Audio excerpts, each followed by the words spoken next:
Hello दोस्तों, स्वागत है आपका सिलेक्शन रूट में। जैसा आप लोगों को मालूम हो गया होगा कि समीक्षा अधिकारी की जो डेट है वो घोषित कर दी गई है। वो डेट आपकी 11 फरवरी को है। तो इस लिहाज से देखें तो हमारे पास काफ़ी कम समय बचा है और हमारे पास जो दिनों की संख्या है वो मान के चलिए कि हमारे पास अभी भी 50 दिन है। तो इस 50 दिन में अगर आप रणनीति बना के तैयारी करेंगे तो आप हर सब्जेक्ट का सिलेबस अपना जो है कंप्लीट कर सकते हैं। उसमें करना क्या होगा कि हमें जो है इंपॉर्टेंट चीज़ें जो हैं उनको पहले पढ़नी होगी, बाकी चीज़ें आप स्किप कर सकते हैं। ये हर सब्जेक्ट में आप ऐसा करेंगे। इसी संबंध में अब तक हम अपने चैनल पर 2 वीडियो डाल चुके हैं और ये हमारी तीसरी वीडियो है। इस वीडियो में हम देखेंगे भारतीय इतिहास के बारे में। इसमें कौन कौन से टॉपिक जो है इम्पॉर्टेंट है और कौन से टॉपिक इम्पॉर्टेंट नहीं है। आप एक चीज़ नोटिस कर रहे होंगे कि इस पे जो भी टॉपिक हम लिखे हैं उस पर मार्कर चले हुए हैं। तो ये हम अभी कुछ देर पहले वीडियो बना रहे थे और कैमरा हमारा ऑफ हो गया था, हमको पता नहीं था और हम पूरी मेहनत करते रहे 30 से 40 मिनट और हमारी पूरी मेहनत बेकार चली गई। लेकिन कोई बात नहीं, हम फिर भी आपके लिए दोबारा वीडियो बना रहे हैं और सारी चीज़ें फिर से आपको बताएंगे। तो आइए हम देख लेते हैं इतिहास में क्या क्या चीज़ें इंपॉर्टेंट हैं और क्या चीज़ें हमको नहीं पढ़नी है। तो प्राचीन भारत अगर हम पढ़ने लगेंगे तो प्राचीन भारत काफ़ी बड़ा है और समय भी आपका चला जाएगा। तो ये जो हम टॉपिक नोट किए हैं ये पुराने पेपर को एनालिसिस किए हैं, उसमें देखेंगे कि किस टॉपिक से प्रश्न पूछने की बारंबारता ज़्यादा है, उन्हीं टॉपिकों को हम यहाँ पे मेंशन किए हैं। पिछले पेपर की बात करें तो उसमें आपको जो है प्राचीन भारत से 2 प्रश्न मिले थे और मध्यकालीन भारत से 3 और आधुनिक भारत से आपको 14 प्रश्न मिले थे। तो आप देख सकते हैं कि आधुनिक भारत का वेटेज कितना है इस एग्ज़ाम में और मध्यकालीन से कितने प्रश्न आते हैं और प्राचीन भारत से। लेकिन फिर भी आप इनको पूरी तरह से स्किप भी नहीं कर सकते हैं। इसमें जो चीज़ें इंपॉर्टेंट है आपको वो देखनी ही पड़ेंगी। हो सकता है यहाँ से इस बार 3 प्रश्न आ जाए, ये भी तो हो सकता है। तो उसी चीज़ को ध्यान में रखते हुए हम देखेंगे। पहली टॉपिक प्राचीन भारत में सिंधु सभ्यता की बात करें तो इसमें बहुत ज़्यादा आपको डेप्थ में नहीं जाना है। इसमें बस सतही नॉलेज आपको होना चाहिए। सतही ज्ञान में क्या है कि आपको सिंधु सभ्यता के जो 12-13 स्थल है उनको देख लेना है, उनकी वर्तमान स्थिति देख लेनी है कि वो वर्तमान में किस राज्य में हैं, वो लोकेटेड हैं, और उनके उत्खननकर्ता, डेट और जो है नदी देख लीजिएगा। जो 12-13 स्थल हैं वो किन नदियों के किनारे स्थित हैं, क्योंकि जब चीज़ें मिलान करने के लिए दे देता है तो वहीं हम प्रश्न कठिन हो जाते हैं। जानते तो हैं लेकिन अच्छे से ना जानने की वजह से हमारे प्रश्न गलत हो जाते हैं। तो सिंधु सभ्यता के बारे में आप इतना चीज़ ध्यान रखेंगे और थोड़ा सा स्थल के बारे में, जैसे लोथल हुआ, धौलावीरा हुआ, इनकी क्या विशेषताएँ, यहाँ से क्या मिले हैं मोहनजोदड़ो वगैरह से, ये सब सारी चीज़ें लूसेंट में दी हुई हैं। आप वहाँ से इनको देख लीजिएगा। दूसरी टॉपिक की बात करें तो वो है वैदिक सभ्यता। वैदिक सभ्यता 2 भागों में है, ऋग वैदिक काल और उत्तर वैदिक काल। ऋग वैदिक काल में आपको ये देखना है जैसे कि जो ऋग वैदिक काल की नदियाँ हैं, महत्वपूर्ण नदियाँ, उनका वर्तमान में नाम क्या है, अपूर्व नाम क्या था, ये चीज़ें आपको देख लेनी है। ऋग वैदिक में देखेंगे तो सारे जो वेदों हैं, प्राचीन वेद जो साहित्य हमारे, वो उनके बारे में देख लेना है, चारों वेदों के बारे में। उनके जो है ब्राह्मण देख लेने हैं कि कौन कौन से ब्राह्मण हैं, और उपवेद के बारे में देख लीजिएगा कौन कौन से उपवेद हैं उनके, और इनका तुलनात्मक अध्ययन कर लीजिएगा कि ऋग वैदिक काल में कौन कौन सी चीज़ें थी और उसके बाद क्या परिवर्तन हुआ उत्तर वैदिक काल में, सामाजिक परिवर्तन। ये सब थोड़ा सा बेसिक देख लीजिएगा, लूसेंट में दी हुई हैं चीज़ें। इसीलिए हम बार बार कह रहे हैं कि प्राचीन भारत और मध्यकालीन भारत आप लूसेंट से देख लेंगे तो जल्दी से कवर हो जाएंगी और एक कॉन्फिडेंस आपको बिल्ड हो जाएगा कि हमने हिस्ट्री पढ़ी है। ये वहम आपके दिमाग से निकल जाएगा तो आप प्रश्न अपने आप सही कर लेंगे। इतना तो हम उम्मीद करते हैं आपसे कि कुछ चीज़ें तो आपने इसमें पढ़ी ही होंगी। बस क्या है कि अभी सेलेक्टिव टॉपिक करके आपको रिवीजन करना है, वो भी फास्ट रिवीजन करना है। उसके बाद महाजनपद की बात करें तो इसमें आपको राजधानियाँ देखनी है इनकी और वर्तमान स्थिति है, कहाँ है, किस राज्य में लोकेटेड है, उत्तर प्रदेश में कौन कौन से महाजनपद हैं और किन किन जिलों में स्थित हैं। ये सब आप चीज़ें थोड़ा सा ध्यान रखिएगा। उसके बाद यूनानी आक्रमण थोड़ा देख लीजिएगा, ईरानी और सिकंदर का आक्रमण जो हुआ था, जो हकमनी आक्रमण हुआ था, ये सब जो आप इसको एक नज़र आप इस पर डाल दीजिएगा। उसके बाद मौर्य काल और गुप्त काल, ये पूरे प्राचीन भारत की जान है। आप कोई भी एग्ज़ाम देने जाइए, चाहे ये RO का दीजिए, चाहे UPSC का, कोई भी एग्ज़ाम जिसमें GS आता है उसमें आप अगर जा बैठ रहे हैं उस एग्ज़ाम में तो आपको मौर्य काल और गुप्त काल देखना ज़रूरी है। उसमें खासकर आपको इनके प्रशासन देखने हैं और उसमें महत्वपूर्ण शब्द प्रयोग किए गए हैं, वो उन शब्दों का आप लोग देख लीजिएगा कि किस शब्द का प्रयोग किस लिए हुआ है, क्योंकि प्रशासन में बहुत से ऐसे शब्द हैं जो आज के प्रशासन से उस समय के प्रशासन में अंतर रहा है। तो ये थोड़ा सा ध्यान रखिएगा आप। यही चीज़ आप ऋग वैदिक काल में थोड़ा सा देख लीजिएगा देवताओं के साथ कि कौन कौन से देवता जो हैं उनसे संबंधित क्या क्या घटनाएं हैं। ये जैसे इंद्र किसके लिए है, हवाओं के लिए है कि वर्षा के लिए है कि झंझावत के लिए है, ये सब सारी चीज़ें आप यहाँ से ऋग्वेद में आप ये चीज़ नोटिस कर लीजिएगा। और उसके बाद हम दक्षिण भारत की बात करते हैं। तो दक्षिण भारत में देखते हैं कि हमारे जो चोल चेर पांड्य हैं, इनकी लोकेशन क्या है और इनकी राजधानियाँ क्या हैं और इनके बंदरगाह जो हैं उन पे आप थोड़ा सा विशेष ध्यान रखिएगा, क्योंकि बंदरगाह मिलाने के लिए आ जाते हैं एग्ज़ाम में। और इनके संस्थापक जो इसमें शासक हुए हैं उन पे थोड़ा सा आप ध्यान रख लीजिएगा, क्योंकि ये कंफ्यूज कर जाएगा कि ये पांड्य थे कि चेर थे कि चोल थे। उसके बाद हम देख लेते हैं प्राचीन जो साहित्य हों और साहित्यकार, इन पे आप ध्यान दे देंगे। जैसे नागार्जुन हुए, कालिदास हुए, ये सब सारी चीज़ें आप यहाँ से देख लेंगे। उनके द्वारा लिखी गई पुस्तकें आप ज़्यादा ध्यान देंगे। इनका भी क्रम दे देता है, पूछता है कि कौन कौन से ये जो है इनकी पुस्तकें हैं और इनके जो है लेखक कौन कौन से हैं।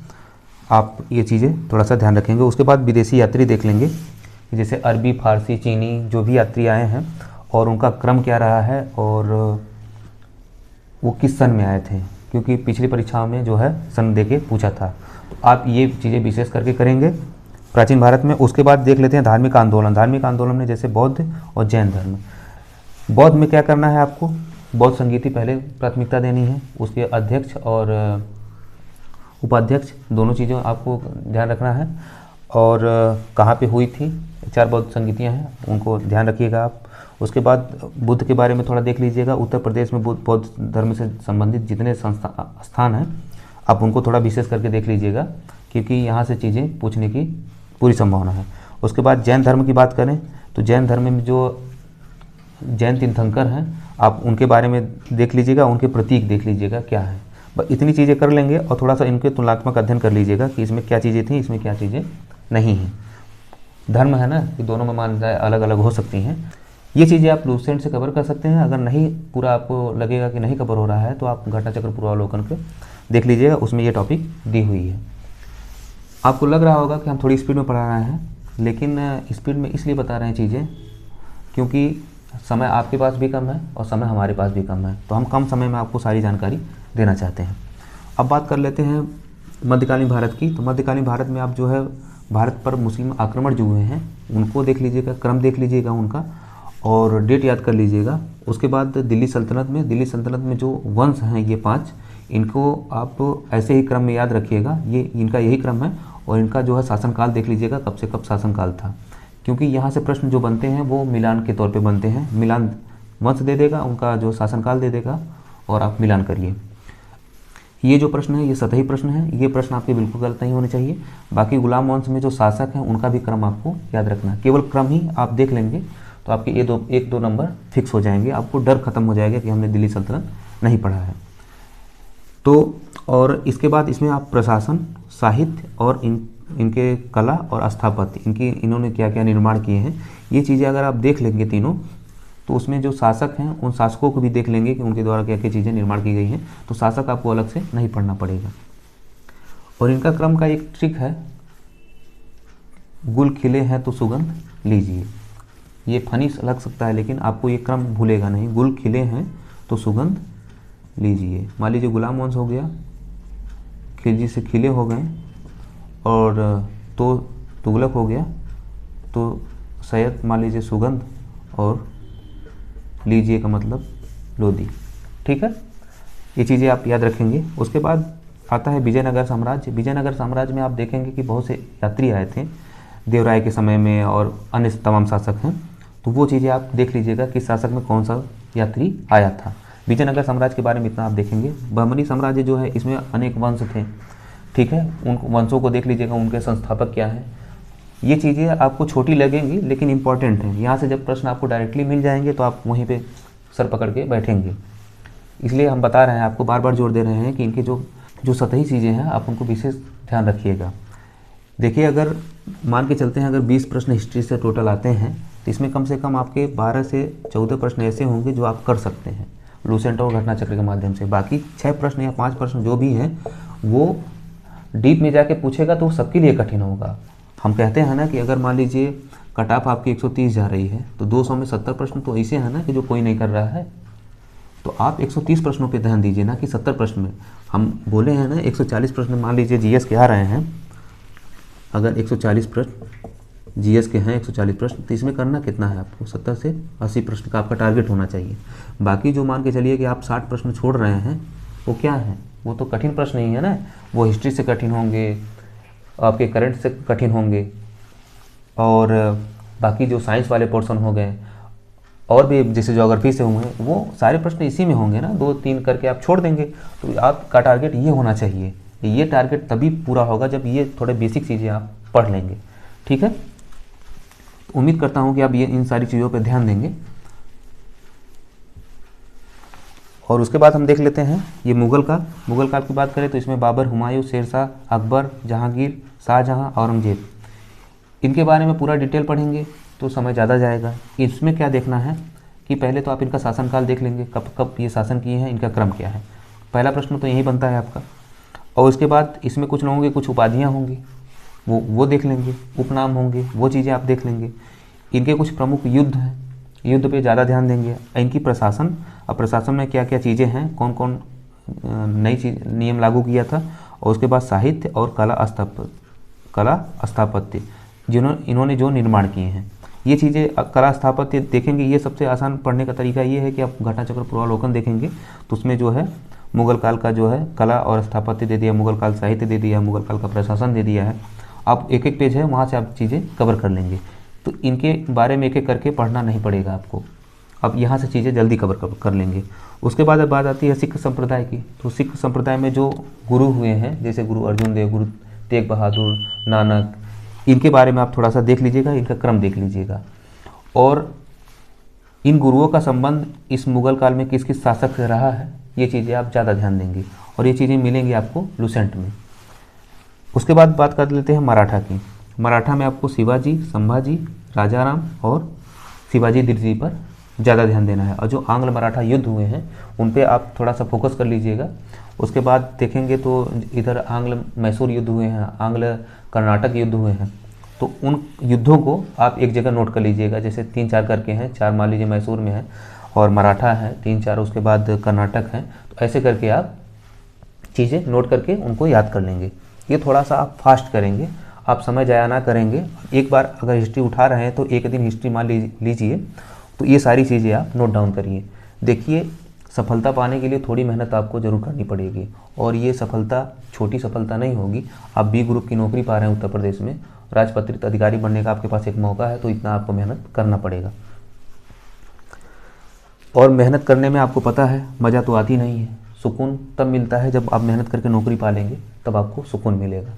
आप यहाँ सुकून ढूंढेंगे तो नहीं मिलेगा। यहाँ आपको करनी है तो सिर्फ मेहनत। और मेहनत कितने दिन करनी है? 50 दिन अगर आप मेहनत कर लेते हैं लग के, सारी चीज़ें भूल के, तो उम्मीद है कि आपका प्री निकल जाएगा। उसके बाद मेंस में यही जोश आपका काम आएगा। अब बात कर लेते हैं आधुनिक भारत की।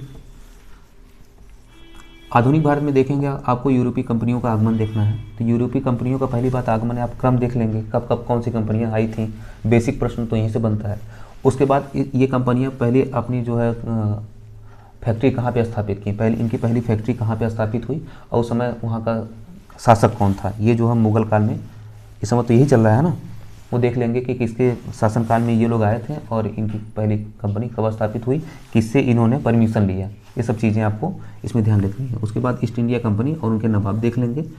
उसके बाद अगली टॉपिक हमारी जो है वो 1857 की क्रांति है। 1857 की क्रांति में आप देखेंगे उस समय ब्रिटेन के प्रधानमंत्री कौन थे और भारत का जो है गवर्नर कौन था उस समय के, और इसमें जो नेतृत्व किए थे वो लोग कहाँ से थे। जैसे मान लीजिए लखनऊ से कौन था, फैजाबाद से कौन था, तो ये सब सारी चीज़ें आप थोड़ा सा ध्यान रखेंगे। उत्तर प्रदेश से जितनी चीज़ें हैं वो विशेष करके आप ध्यान रखेंगे। उसके बाद शिक्षा का विकास, भारत में शिक्षा का विकास देख लेंगे। बहुत महत्वपूर्ण जैसे अधिनियम आए थे, और वो अधिनियम किस शिक्षा से संबंधित हैं, विश्वविद्यालय से थे कि प्राथमिक शिक्षा से संबंधित थे कि माध्यमिक शिक्षा से संबंधित थे, कब आए थे, ये सब सारी चीज़ें आप लोग ध्यान रखेंगे। उसके बाद समाचार पत्र के बारे में आप थोड़ा सा देख लीजिएगा। अगली टॉपिक हमारी आती है सामाजिक सुधार आंदोलन, जैसे राजा राम मोहन, रामकृष्ण परमहंस, और उसके बाद तमाम ऐसे लोग हैं जिन्होंने समाज में बहुत सुधार लाया था, तो उनका जो संगठन है वो सब सारी चीज़ें आप नोट डाउन कर लेंगे। और इनका याद करने का तरीका एक ये है कि आप डेट वाइज याद कर लीजिएगा। पहले डेट का क्रम बना लीजिएगा, बढ़ते क्रम में, जैसे 1820, 1828, 57, 67, 1897, ऐसे क्रम बना लेंगे। उसके बाद आपको डेट क्रम वाइज याद हो जाएगा। उसके बाद उसकी संस्था कर लीजिएगा, संस्थापक और कहाँ पे स्थापना हुई थी, ये सारी चीज़ें आप देख लेंगे। ये सारी चीज़ें लूसेंट में दी हुई हैं। अगर नहीं दी हैं, अगर वहाँ पे चीज़ें आपको कम लगती हैं, तो आप घटनाचक्र पूर्वावलोकन उठाएंगे, वहाँ से आप सारी चीज़ें कवर कर लेंगे। उसके बाद बंगाल विभाजन की बात कर लेते हैं। बंगाल विभाजन कब हुआ था, किसके समय में हुआ था, इसमें कौन कौन से लोग संलिप्त थे, ये सब सारी चीज़ें आपको देखनी है। उसके साथ साथ इसी के पैरेलल में एक घटना हुई थी, स्वदेशी आंदोलन, ठीक है, उसमें देख लीजिएगा आप लोग। ये ज़्यादा इंपॉर्टेंट है। यहाँ से जो है चीज़ें मैच करने के लिए आती हैं, डेट दे देता है और घटनाएं पूछ लेता है। उसके बाद की घटना जो है रॉलेट एक्ट कब आया था, इससे जो संबंधित घटनाएं घटित हुई थी उन पे आप विशेष ध्यान देंगे। उसके बाद बात करते हैं गांधी जी की। गांधी जी कब आए थे अफ्रीका से, आने के बाद इन्होंने भारत में क्या क्या किया, वो चीज़ें आप विशेष ध्यान देंगे। उसके बाद इनके द्वारा जो आंदोलन शुरू किए गए थे, जैसे असहयोग आंदोलन, असहयोग आंदोलन इसी के बाद शुरू किया गया था, रॉलेट एक्ट के बाद। उसके बाद जो है सविनय अवज्ञा आंदोलन, भारत छोड़ो आंदोलन, इस पे आप विशेष ध्यान देंगे। इसमें कौन कौन सी चीज़ें थी और क्या क्या लोग शामिल हुए थे, कौन कौन से लोग, ये चीज़ें आप कब देख लेंगे। ये टॉपिक आप चाहें तो लूसेंट से भी कवर कर सकते हैं, और ना ही मिले तो घटनाचक्र पूर्वावलोकन। इन्हीं दो बुक का अभी सहारा लेना है, बाकी अब कोई किसी बुक की तरफ नहीं जानी है आपको। उसके बाद साइमन कमीशन के बारे में देख लीजिएगा, कब भारत आया था, इसमें कौन कौन से लोग शामिल थे, कितने लोग थे। और उसके बाद गोलमेज सम्मेलन, जैसे 30, 31, 32, और इसमें पूना पैक्ट हुआ था, आप लोगों को याद होना चाहिए। और गांधी में समझौता कब हुआ था, ये सब सारी चीज़ें देख लेंगे। और किस सम्मेलन में गांधी जी ने भाग लिया था और कितने में अम्बेडकर ने भाग लिया था, ये प्रश्न बने हैं, आगे भी बनने की संभावना है। एक चीज़ हम भूल गए थे यहाँ, भारतीय राष्ट्रीय कांग्रेस के बारे में बताना। तो भारतीय राष्ट्रीय कांग्रेस की स्थापना कब हुई थी, इसके पहले एक किस संस्था के रूप में काम करती थी, इसके पहले कौन सी संस्थाएँ थी, इसके पूर्ववर्ती संस्थाएँ जो आपको वो देख लेनी है घटनाचक्र पूर्वावलोकन से। और जो भारतीय राष्ट्रीय कांग्रेस का जो अधिवेशन वगैरह आप पढ़िएगा, एक चीज़ याद रखिएगा, उसमें गांधी जी से संबंधित जितने अधिवेशन हैं, इसमें इन्होंने पहले किस अधिवेशन में भाग ली और पहले किस अधिवेशन में अध्यक्षता की, और उसमें क्या क्या चीज़ें विशेषताएं थी, आप ये चीज़ें जरूर याद रखेंगे। उसके बाद जवाहरलाल नेहरू का जितने अध्यक्ष बने हैं जिस अधिवेशन में, उसकी विशेषता आपको याद रखनी है।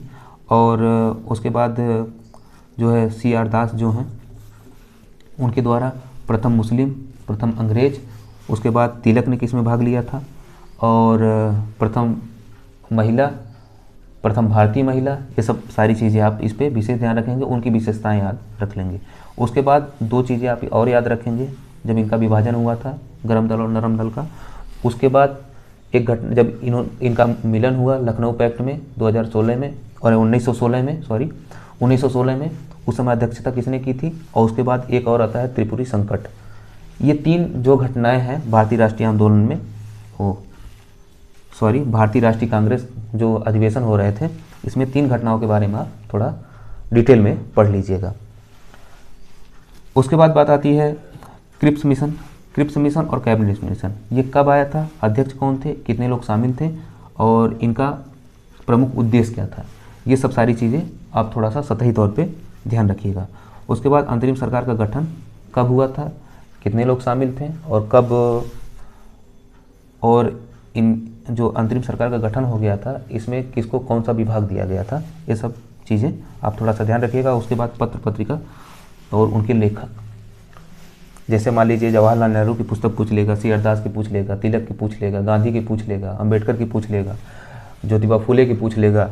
ये सब सारी पुस्तकें जो नाम चर्चित हैं उनकी जो है पुस्तकें आपको याद रखनी है। और ये पुस्तक का आपको हम PDF टेलीग्राम चैनल पे प्रोवाइड कर देंगे, और अगर हमारे पास समय मिला तो हम आपको जो है ये बोर्ड पे करा देंगे, बार चर्चा कर लेंगे, तो आपको सारी चीज़ें आराम से याद रहेंगी।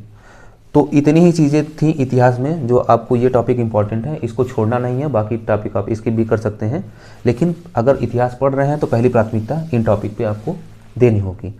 और इसमें दो महत्वपूर्ण बातें छूट रही थी आपकी, तो इसमें कौन कौन सी बातें छूट रही थी आप देखेंगे आधुनिक भारत में। तो आपके ये जो प्रमुख विद्रोह हुए हैं ये इसमें छूट रहा था, और जो है एक जन आंदोलन करके हैं ये। अब प्रमुख विद्रोह में जैसे मान लीजिए संथाल विद्रोह हो गया, सन्यासी विद्रोह हो गया, और फ़कीर विद्रोह हो गया। इस तरह के जो विद्रोह प्रमुख हुए हैं अंग्रेज़ों के विरुद्ध, वो चीज़ें आप थोड़ा देख लीजिएगा। ये चीज़ें लुसेंट में दी हुई हैं। इसके बाद हम प्रमुख जन आंदोलन की बात करें तो इसमें आप देखेंगे कि जैसे बहावी आंदोलन हो गया, तेभागा आंदोलन हो गया, फराजी आंदोलन हो गया। ये सब जो तमाम आंदोलन हैं, ये जो आप इनको देख लीजिएगा कि ये कृषक हैं, आदिवासी हैं, या जो कहें जनजाति हैं, ये सब सारी चीज़ें आप थोड़ा सा देख लीजिएगा।